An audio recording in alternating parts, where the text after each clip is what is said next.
itu setan itu tidak senang, tidak suka. Kenapa? Karena iblis itu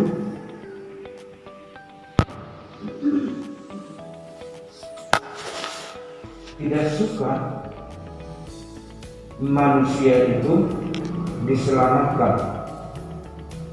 Jadi sebagai bentuk kekecewaan iblis kepada Tuhan, maka manusia itu ingin dikuasai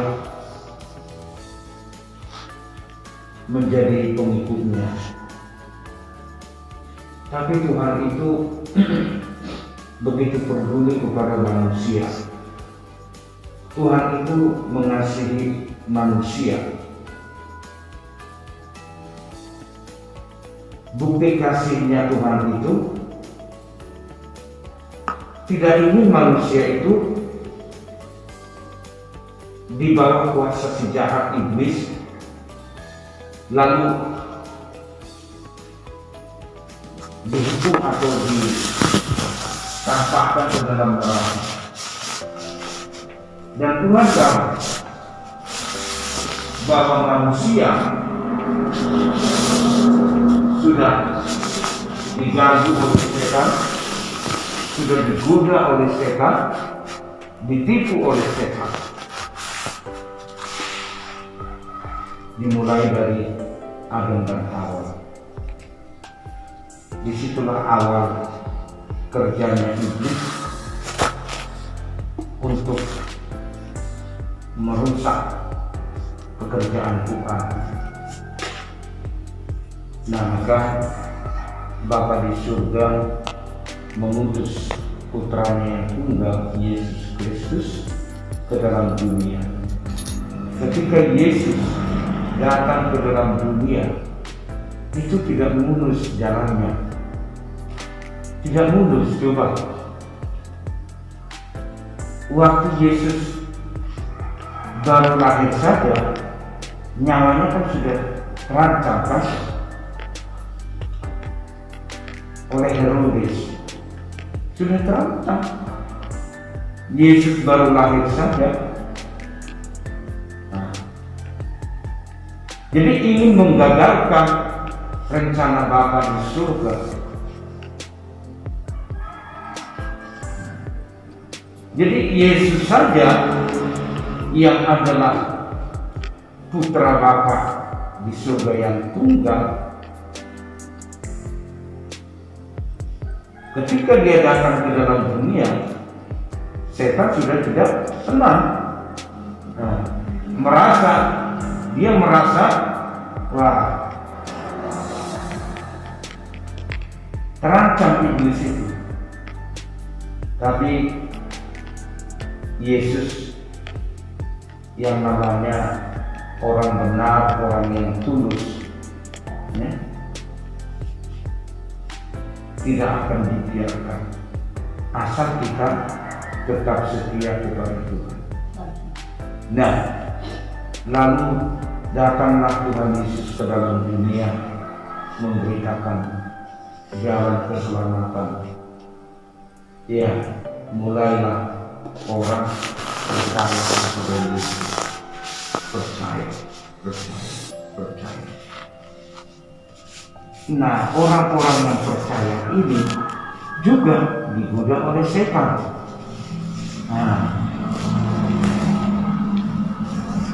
Salah satu yang dilakukan oleh setan, aniaya kepada orang-orang yang percaya akan nama Yesus. Nah, sejak gereja mula-mula itu mereka sudah mengalami aniaya. Coba di sini gereja di Smyrna, inilah firman dari yang awal dan yang akhir yang telah mati dan hidup, yaitu firman dari Yesus. Apa kata Yesus kepada jemaat di Smyrna? Aku tahu kesusahanmu dan kemiskinanmu, namun engkau kaya.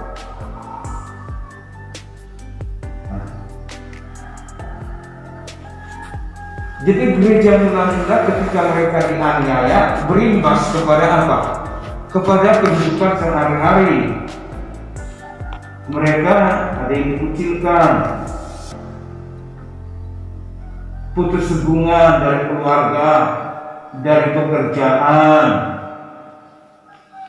Jadi berimbas kepada kehidupan sehari-hari, termasuk kepada keuangan mereka. Tetapi di sini Tuhan Yesus berkata, aku tahu kesusahanmu dan kemiskinanmu. Kenapa mereka susah dan miskin? Gara-gara iman mereka kepada Tuhan. Iya, secara manusia mereka susah miskin pada saat itu karena aniaya akan iman mereka. Tapi Tuhan Yesus berkata, namun engkau kaya. Jadi Tuhan Yesus itu, yang dilihat Yesus itu, kaya yang dilihat Yesus itu bukan materi itu. Seseorang dikatakan Yesus kaya apabila dia itu apa? Berkemenangan di dalam Tuhan. Dia bisa kuat menghadapi ujian sesuai dengan firman Tuhan. Itulah yang disebut kaya menurut Tuhan. Namun engkau kaya. Nah, jadi kalau kita di dalam situasi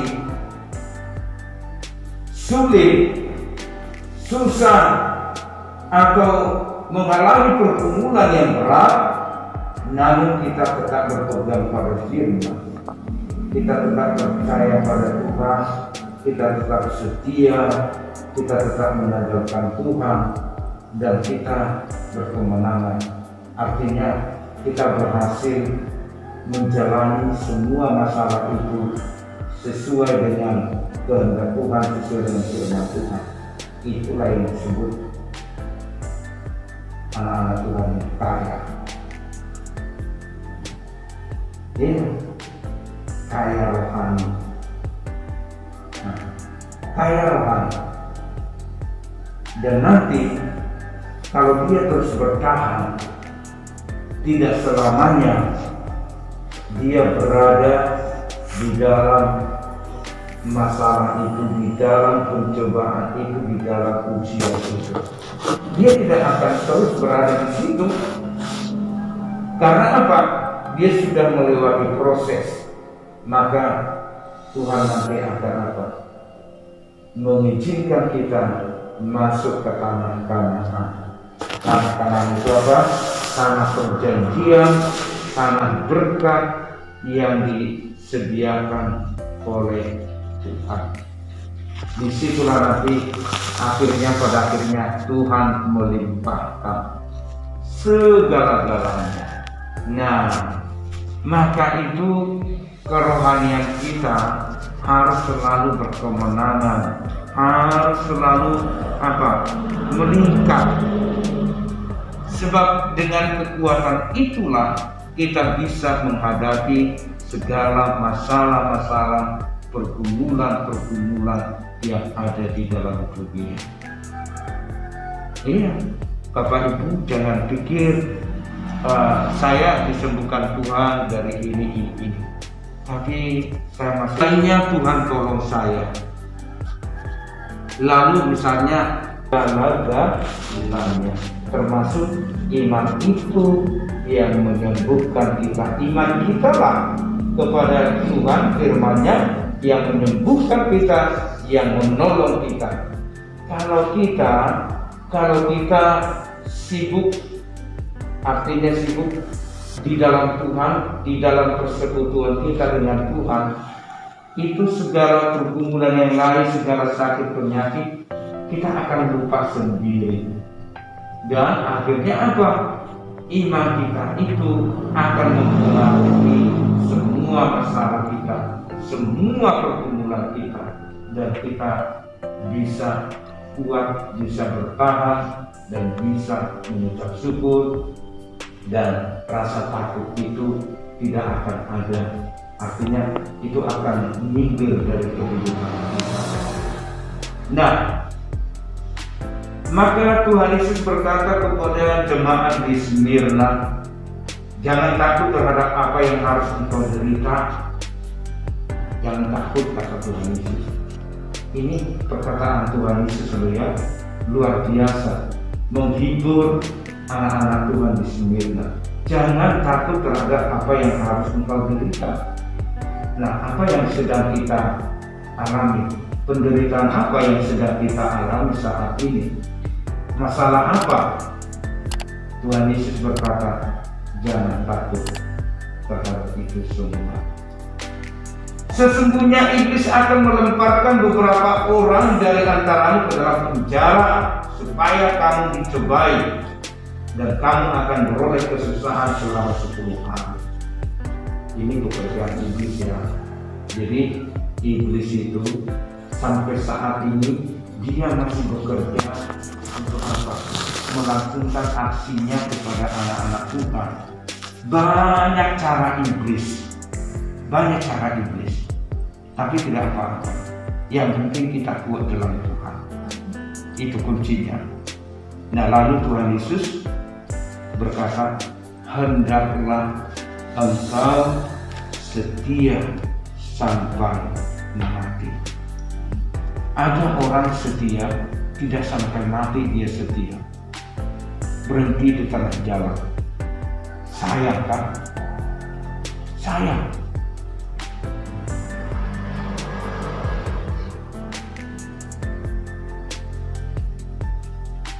Makanya kita harus selalu menjaga rohani kita. Ingat, hidup kita di dunia ini tidak selamanya kita hidup di dunia.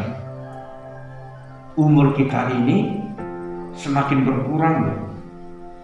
Dan kita tidak tahu kapan umur kita berhenti.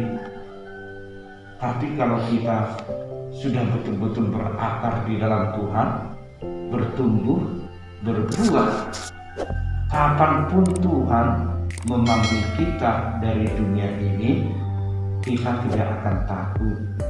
Kita akan siap. Kita akan siap.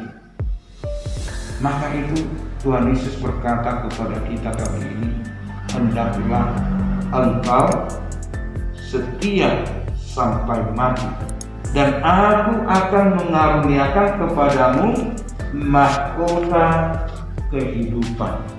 Mahkota itu didapatkan oleh orang-orang yang berlomba di dalam dunia apabila dia melaksanakan perlombaan itu sesuai dengan aturan. Misalnya apa?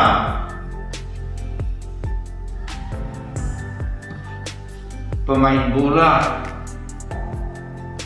lari maraton, atlet-atlet lain, mereka itu akan mendapat penghargaan apabila mereka bertanding dengan benar, sesuai dengan aturan. Itu yang berhak mendapat piala atau penghargaan. Nah, demikian juga kita, Tuhan akan memberikan mahkota kehidupan. Apa itu mahkota kehidupan?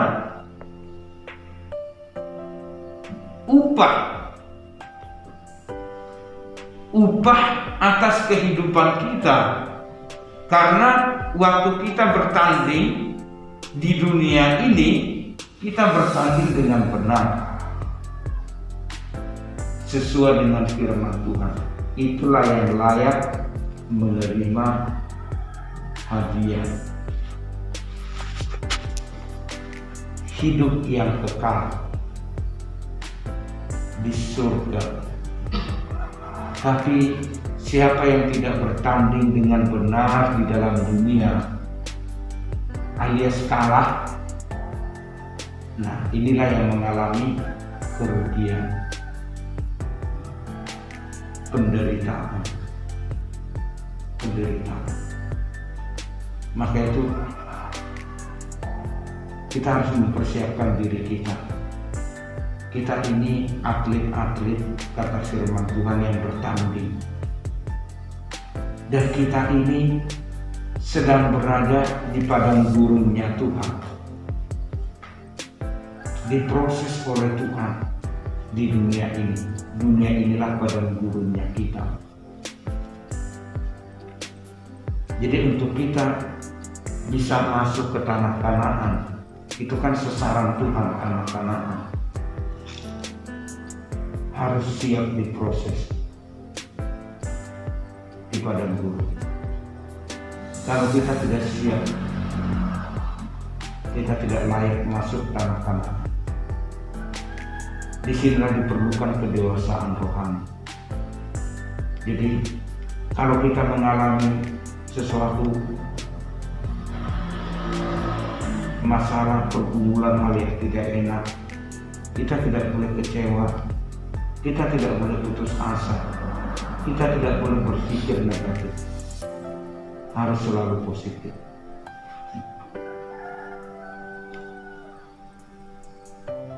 Jadi intinya itu kita harus belajar dewasa, harus belajar dewasa.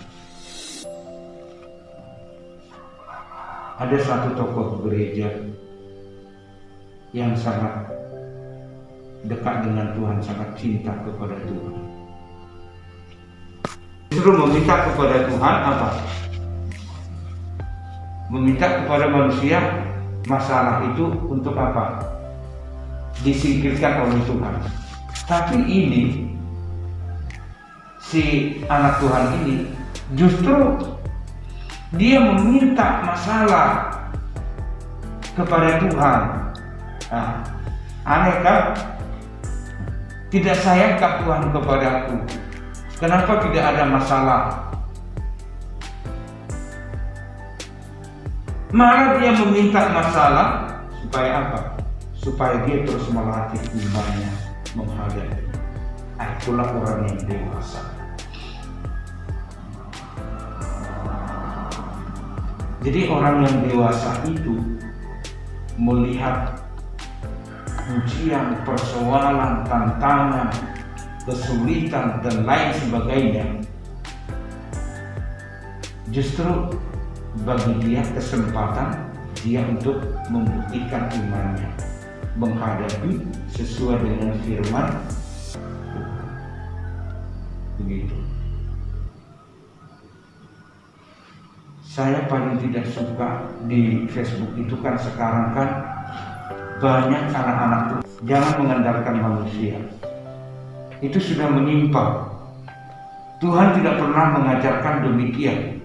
Malah dikatakan Tuhan apa? Terkutuklah orang yang mengandalkan manusia, mengandalkan kekuatannya dan hatinya menjauh dari Tuhan. Terkutuk. Dia tidak akan mengalami keadaan baik. Tetapi diberkatilah orang yang mengandalkan Tuhan, yang menaruh harapannya kepada Tuhan. Banyak orang tahu firman itu, tapi tidak dilakukan, maka hidupnya tidak berbahagia. Begitu. Jadi marilah kita setia kepada Tuhan, walaupun hidup kita ini di dalam dunia ini harus menghadapi pergumulan-pergumulan. Ingat, itu adalah proses, itu adalah alat untuk apa? Membuat kita lebih baik, melatih iman kita supaya kita semakin dekat dengan Tuhan, semakin mengandalkan Tuhan. Jangan persoalan, jangan masalah, jangan pergumulan menjauhkan kita dari Tuhan. Tapi semua apa yang terjadi justru membuat kita lebih dekat dengan Tuhan. Siapa yang dekat dengan Tuhan, siapa yang tetap setia kepada Tuhan, disitulah kita melihat kerjanya Tuhan itu, pertolongan Tuhan itu, kekuatan Tuhan itu nyata dalam hidup kita. Amin. El